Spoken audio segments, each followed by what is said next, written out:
My brothers and my sisters in Islam, I'm going to discuss with you al-Islam. Of course, you all know that Allah subhanahu wa ta'ala created us on this earth for a purpose. And He mentioned this purpose in the Quran. He said, الَّذِي خَلَقَ الْمَوْتَ وَالْحَيَاةَ لِيَبْلُوَكُمْ أَيُّكُمْ أَحْسَنُ عَمَلًا. We're on this earth as a test. Allah is testing us on earth.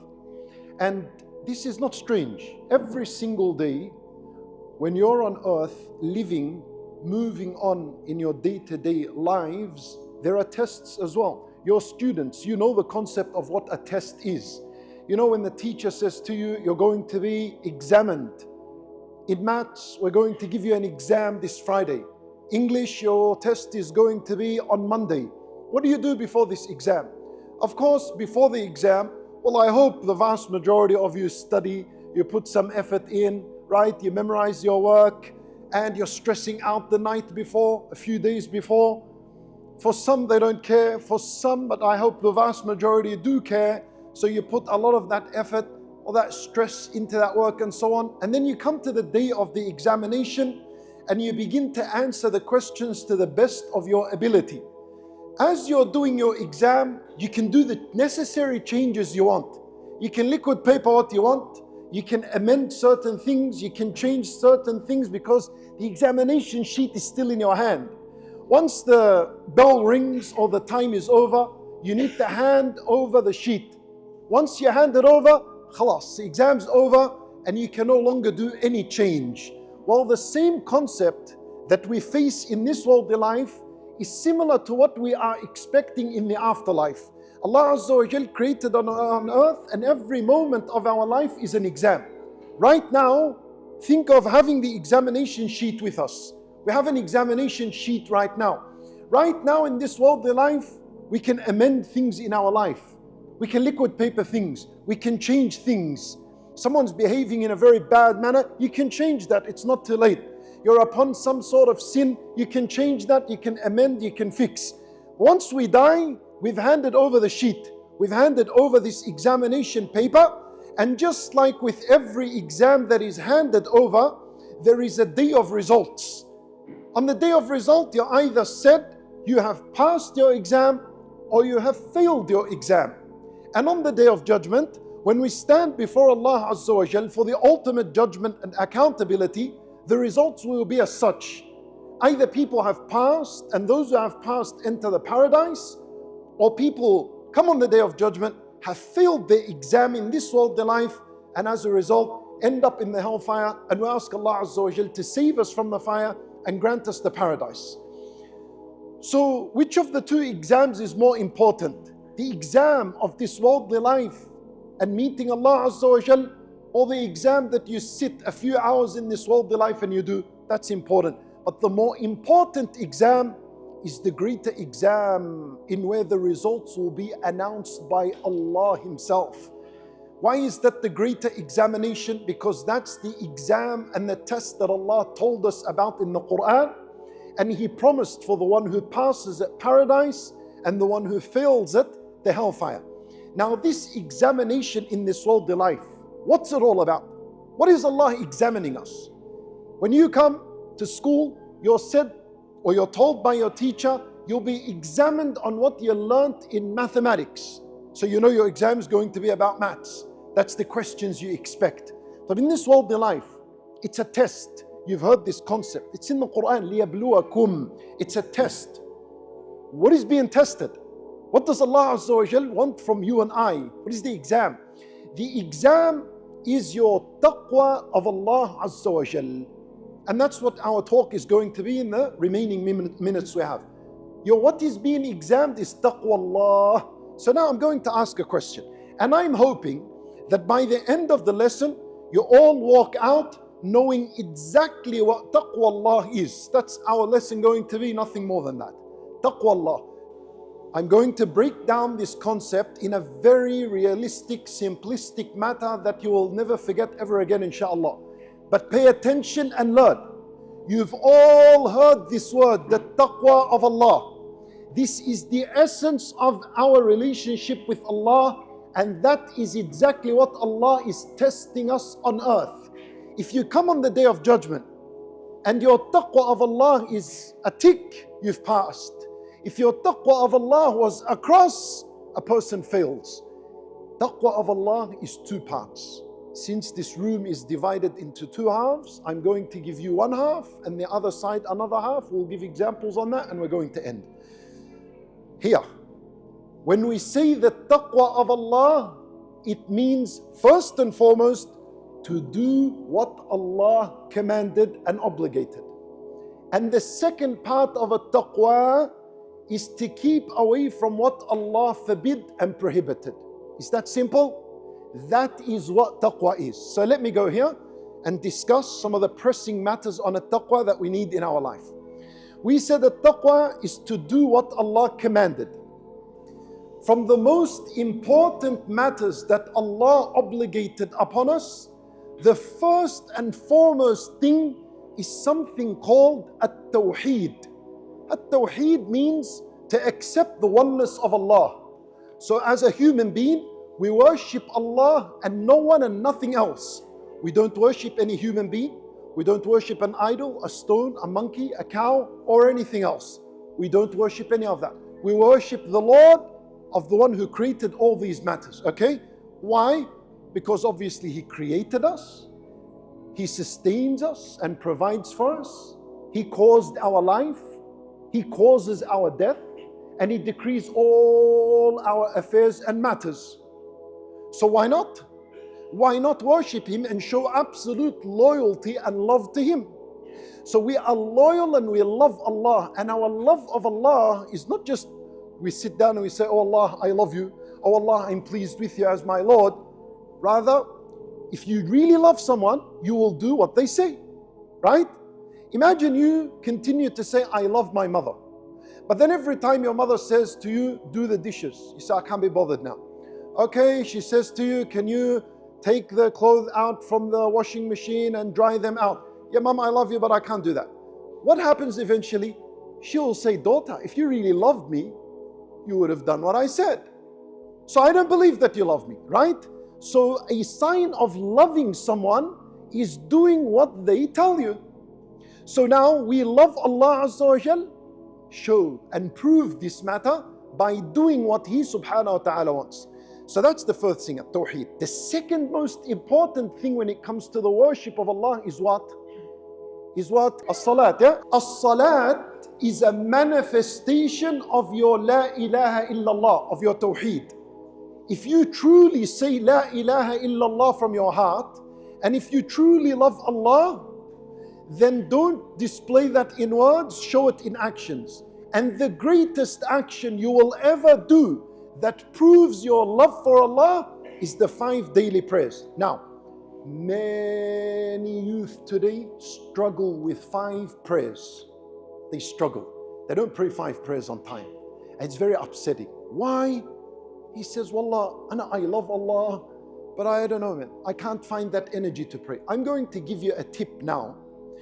A secret, private tip that if you were to implement in your life, I will guarantee you 100% you will never miss a salah ever in your life. Listen to me very carefully. Very carefully listen. You all have phones, or perhaps the majority of you have phones, right? Okay. And then you know that on the phone there is an app that calls the adhan. Like what? Give me an example. Muslim Pro, mashallah. Excellent, fantastic. There's a lot of apps that have the prayer times. This is what I want to do. That's the secret. Listen, if you want the secret, listen. Whoever's struggling. Tonight, when you're on your phone, if you haven't downloaded the app, download it. Then turn on notifications. Make sure that your phone is notifying you for every time of salat. Either it vibrates, or there's a tone to it, or there's an adhan or part of the adhan. As soon as your phone gives you a notification for as-salat, I want you to drop everything you have. Make wudu if you don't, and immediately rush to as-salat and pray. You know, if you do that, the prayer will never ever be a struggle in your life. The only reason for many people they experience difficulty with as-salat is because they keep delaying it.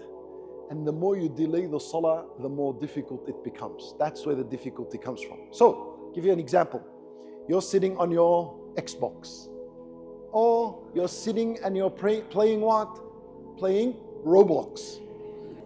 You're playing your Roblox, you're playing on your Xbox, and the adhan is called. Maybe your father says, come to salat. Maybe your mother's calling you to as-salat. And what are you saying? Shaitan, please, with your mind. They say, after this level. When you finish, inshallah, you're going to pray after. You know what happens when you do that? As-salat starts becoming a burden. You're playing and you're thinking, man, this salat is just coming my way. Later, I'll do it. When you say later, that means it's not a preference in your life. When you're delaying it and you're preferring to play, that means you've prioritized this more than that. What you're saying is that my entertainment, my joy, my pleasure from this game is a lot more important than a salat. So then what happens? You finish one level and you say, one more level. We're still in the time of salah, relax, there's no rush. You finish the next level, another one, and your salat is being delayed. What happens? Salat feels like a huge burden now until the end of its time comes. And if you decided to miss it, what happens? Khalas, bye-bye, it's gone. The next one, you'll miss it as well. And the one after, salat is removed from your life. Why?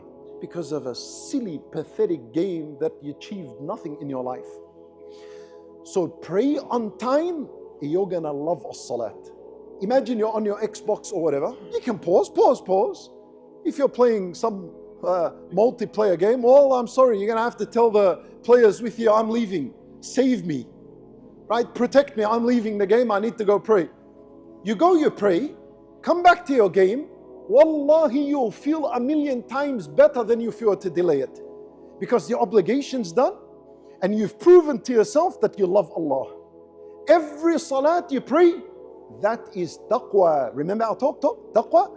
Every single command you do, that is how you practice taqwa in your life. So every single time you stay away from a sin, you've actually practiced and exercised what? Taqwa in your life. Taqwa, right? You understand? Some people, right? They think if they avoid the sin, so let's say someone's offered them a cigarette or a vaping device or al-haram that is accessed on the phones and so on. Sometimes people think, oh, you know what? This is haram in our deen and I have to keep away from it. But if I keep away from it, then I've deprived myself of some luxury and temptation. What did I get out of it?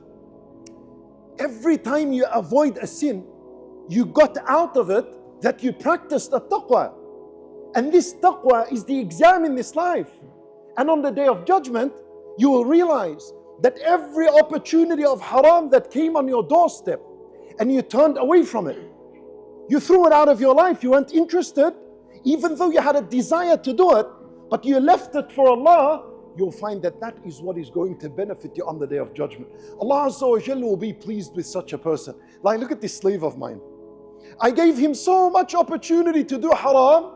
He could have done it. It was very easy to do al-haram. But he left it for my sake. He preferred me over what his self prefers. Like your body loves to sleep in the morning. Why am I going to get up at 5 in the morning to pray? My body loves to sleep and rest. But then you say to yourself, now that's haram to do. I'm going to get up and pray on time. Because that's what Allah loves.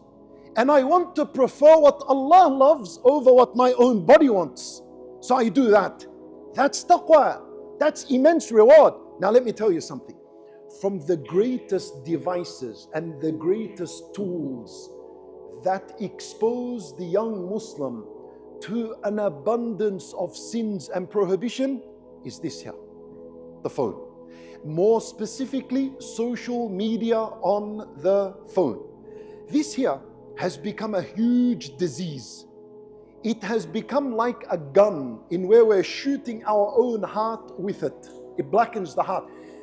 There is an access of sins on this that is abnormal and crazy in the times that we live. Let me tell you this now. Very easy. It's very easy for you at night when you're alone and no one with you to open your social media and your finger goes wild in scrolling and going from profile to profile and sending friend requests and messages. Let me tell you this now. Let me tell you this. From the matters that Allah forbid, that has become a normal practice among a lot of our youth, is the establishment of boyfriend-girlfriend relationships. You agree with me? Allahu Akbar. You agree with me? Listen to this now. I'm going to give you very important advice. Okay, boyfriend, girlfriend relationships are destroying a taqwa within us. I'm going to give you a tip now. Many years ago, for boyfriend and girlfriend to come and mix with each other, it was very difficult. I first had to check out this girl. I had to now find ways in how I can tell her that I want to meet up. How am I going to get her number? Because back then that's how it was. And if you did, you did, and then it takes a long mission to do that. Today it's very easy. All I need to know is her name or his name. Search it on Instagram or TikTok or Snapchat and just quickly press friend request. And then wait. Let me see. It's not awkward now because it's not face to face. It's behind the screen. If I get a notification, request approved, Allahu Akbar, she loves me. Right? Or he loves me. Khalas. That's boyfriend, girlfriend established among today's youth. The next step is this. And I'm going to give you serious advice. I really want you to listen. Could be funny now, but I want you to listen. So then the young brother that is very tempted in this very tempting sexualized world sends a message. Assalamu alaikum. Sister, I love you. Let me now tell you something very important. And to add to that, I tell you, don't be fooled and don't be tricked. From the additions today, to make it a little bit more Islamic, I love you for the sake of Allah. Nothing else. Okay, now listen to me. All of this goes against a taqwa that we're trying to explain. Let me tell you something now. Sisters, if you were to ever receive a message from a man that is not related to you, and he says to you, please pay attention now, I love you, I want you to understand and really understand what I'm saying, that he actually does not love you. I'll explain. Give me a chance. Listen to me. Okay. 3 things here. Number 1, if this young man actually really did love you, why is he exposing you to sin and the anger and the punishment of Allah? He doesn't love you. So when you get this message, I want you to respond in this way. Say, wa alaykum as-salam, brother. Do you love that I enter the paradise and the mercy of Allah? If he says, yes, I love that for you. So why are you talking to me? Why? And you end it right there. In all reality, the one who sends you this message, this inappropriate message, he actually loves himself. And he is using you for the love he has for his own self. It's a desire that has built in his heart that has made him send you such inappropriate message or pictures or whatever it is they send. Don't fall for this trap. If he loved you, he would not have exposed you to the sin that goes against a taqwa that we're explaining. He actually loves himself and he wants to use you for the love he has for himself. And the believer, in order to achieve a taqwa in your life, you must love Allah more than you love your own self. How do you love Allah? By doing what Allah said and keeping away from what your desire is telling you to do, if it's a displeasing matter to Allah Azza wa Jal. The other thing is this. I'll tell you this. When you establish these haram relationships between boyfriend and girlfriend that go against at-taqwa, it is actually a betrayal to all your family members and a betrayal to all your family members. You've betrayed your mother when you engage in this relationship, yes. You've betrayed your father, your uncles, your aunties, your brothers, your sisters, your nephews, your nieces, if you have that, your cousins, and everyone in your line of family, you have betrayed them all. Why? Why didn't you tell them about it? Why wouldn't you be open and honest and be proud and loud and say, this is what I've achieved and that's the relationship I am engaged and involved in? You wouldn't do that. You're doing it behind their back. That's the betrayal part. And you too, you've betrayed all your part of the family when you've agreed to do this boyfriend boyfriend-girlfriend relationship. You've betrayed all your side of the family. Why didn't you tell them about this? Why are you so adamant to keep this private and to meet up in private and for no one to know? That goes against what marriage is all about. Islam taught us marriage if you really loved each other, and there's no problem in this.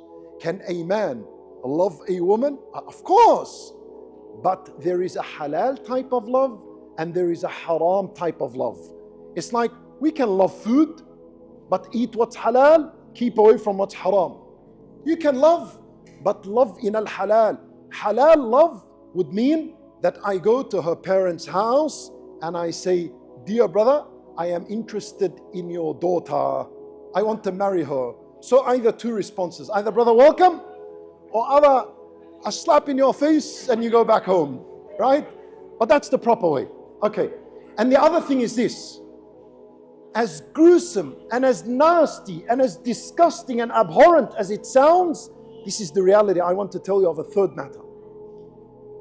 When you accept to establish a haram relationship, you are basically saying that I'm fine with some stranger doing this with those in my household. I tell you what I mean by this. A man came to the Messenger sallallahu alaihi wasallam once. He said, Ya Rasulullah, give me permission to commit a zina. He wanted to do al-haram. Can you imagine? This is a hadith, authentic hadith. This is a young boy, right? A young boy just like you. I'm telling you, this is something that is natural and normal. But this young man came to the Messenger sallallahu alaihi wasallam, said, Ya Rasulullah, give me permission. I want to do zina with a woman I love. He knows it's haram. That's why he's seeking permission. So he's thinking, I may be an exception. Can you give me like an exception and like an exemption from this? I can do something I want. Listen to what Nabi sallallahu alaihi wasallam did. And this is for you to understand how merciful Rasulullah sallallahu alaihi wasallam was. Imagine a young boy today came to a sheikh and said to him, Sheikh, I want to do zina, give me permission. What's a sheikh going to do today? It's going to be a whole different idea, right? It's going to be a whole different response. But I want you to love your messenger. Look at Nabi sallallahu alaihi wasallam. He understood the youth. He connected with them on a way like no one would ever connect. The more you read about Rasulullah sallallahu alaihi wasallam's life, the more you're going to wish, I wish he was now among us and our teacher. Listen to what he said to this young boy. He said to him, come. He said, do you like for a person to do this to your mother? He said, no. He said, how about your sister maybe? He said, no. He said, how about someone doing this to your auntie? He said, no. So then, the Nabi sallallahu alayhi wasallam put his hand on this young boy's chest. And he said, oh Allah, forgive his sin. And oh Allah, purify his heart, because the heart's diseased when you're wishing for a sin. And oh Allah, protect his privates that he doesn't do anything haram. The boy, the man, he said, he walked out. He said, when I entered upon the messenger, the most beloved thing to me was a zina. I couldn't wait to get that permission. The moment I left, he said, the most hated thing to me was a zina. So what we learn from this hadith is that if you're pleased to establish that haram relationship with a foreign woman, not from your family, what you're basically saying is, I'm fine with people doing this with my own mother. That sounds horrible, but that's the reality. If you agree I'm going to meet up with this girl somewhere in the back of a petrol station. I'm going to touch her and kiss her and then I'm going to go home. What you're saying is I'm fine with someone doing this with my own sister and my own mother and my own auntie. And no one would be happy to know this kind of statement and fact in his mind. You with me? Listen very carefully. It's a very important point. Wallah, I tell you, we at times may giggle and laugh a little bit because it sounds funny, but you do not understand how many of our youth have already passed that red haram line and they are involved in so much haram. They are regretting themselves. They are basically in some type of severe depression. Some of them even fall pregnant to al-haram. Then what do? Abortion, that's murder, so haram, my murder. The family doesn't know. If the family knows, they are embarrassed. People end up killing their own family members, and that's not right. But the situation becomes so horrible. How do you cover it up? All because of what? Because of a disease, a desire you had in your heart you couldn't control. Where was your taqwa? Where was the taqwa? The taqwa was supposed to hold you back from al-haram. You can love whatever you want, but you can only love in that which Allah allowed us to love. And keep away from haram matters. That is what at-taqwa is, and it's a lot beneficial for you. Al-haram never satisfies. Al-haram never brings good result. It may be a moment of pleasure, 2 moments of pleasure, but then it will have a long lasting suffering that comes afterwards. Whereas when you do what Allah wants, there could be difficulty in that. Imagine praying every day 5 prayers and making wudu. I'm not saying this is an easy matter. There's going to be difficulty. I obviously expect difficulty. You're wearing al-hijab, mashallah, may Allah strengthen you all. I'm not suggesting here that it's going to be something easy. That's going to be something difficult, especially in this day and age that we live in. When you walk out or you're on your social media scrolling and seeing every second woman wearing the best of whatever it is, so attractive, so beautiful, with so much makeup, and then you're thinking, look at the mirror, why am I dressed in this way? How do I fit into all of this? It's not going to be easy. It's not going to be easy to uphold your hijab. But if you are to do this, then you understand there is great reward in this. That is what taqwa is. That's the test in life. That is it. The test. You know, when I say test, that implies what? Difficulty. When I say you have an exam this Friday, already you're panicking. Oh, difficulty, struggle, I need to wake up extra hours in the night. When I say the worldly life Allah put us here for a test, it implies the same thing. It's got to be difficult. There's going to be hardship. But at the end, the result, the reward's going to be fulfilling. Imagine you passed your exam and you're sitting there in class resting. Alhamdulillah, finally my hard work paid off. Right? Yallah, we're finishing off in 2 minutes. You see how excited you are? Imagine then the greater excitement you'll enjoy on the Day of Judgment. And the Day of Judgment for each and every single one of us, it's very soon. It starts the day you die. And the day you die, the day you and I die, is any day. No one is guaranteed to live this night. No one of us here is guaranteed that we'll wake up next morning. So uphold the taqwa, do what Allah wants, keep away from what Allah forbid. وبإذن ta'ala, you'll be very impressed with the result in your grave. And when you meet Allah Azza wa Jal, and we ask Allah subhanahu wa ta'ala to grant us all goodness, ask Allah Azza wa Jal to protect you all from evil and sin. May Allah Azza wa Jal be with you all in your exams, in your worldly life affairs and situations. We ask Allah Azza wa Jal to accept from us, to forgive our sins and our shortcomings. إنه ولي ذلك والقادر عليه. جزاكم الله خيرا وصلى الله وسلم وبارك على نبينا محمد وعلى آله وصحبه أجمعين.